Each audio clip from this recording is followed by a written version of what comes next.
What is your biggest challenge as a head coach of this? Find a way to get a win. It's been a month now since we felt that feeling, and it's not a feeling that we're comfortable with at all. And so our focus is just going Monday Night Football at Dallas, find a way to get a win, get that feeling back in our system, and then continue to build off it from there. How much of your job is managing emotions right now?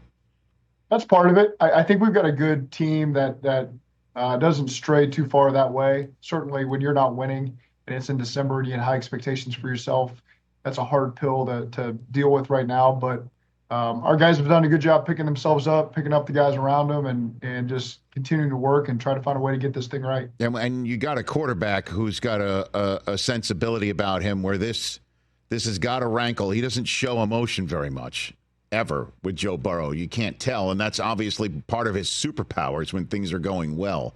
But do you have conversations with him to make sure that he's not mentally or emotionally going to places that you rarely see him go to, Coach? Yeah, I talked to him. I talked to him as much as I talk to anybody in this building, and he's done a great job. He's got power in a lot of ways, elevating this team, seeing how he responds, can elevate the guys around him, and he's done an excellent job understanding that from a leadership standpoint, and trying to get the most out of everybody around him. So he's playing at a high level.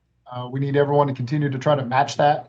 And he's done a great job doing his best to elevate everybody around him. Now, I know he doesn't speak, you don't speak for him, but there's a quote I'd like to read you from something he said after the loss this past weekend. He said, "I think we'll learn a lot about who we have in the locker room, the guys we can count on going forward and the guys we can't. The next 6 weeks will say a lot about who we can count on and who we can't." What do you think about when you hear that?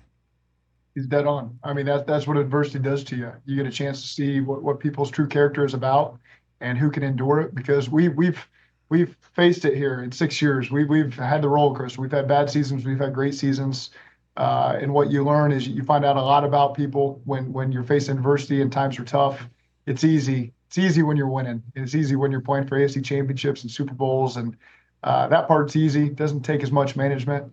But it's times like this when you really find out about people and who you want to go through it with. And so, again, it's a great time to observe people that way. And are you taking notes for future years? Again, I know you're focused on Dallas. You're focused on getting wins and stacking them and finishing up strong. But what about you as the HC of the Cincinnati Bengals, Zach? I take notes every day of every week since I've been here for 6 years. So this is no different, than times we've had before. And we just got to continue to learn from them to make sure it doesn't happen again. What have you learned about yourself? Not to turn this into a therapy session, but what have you learned about yourself through the first 12 results this year?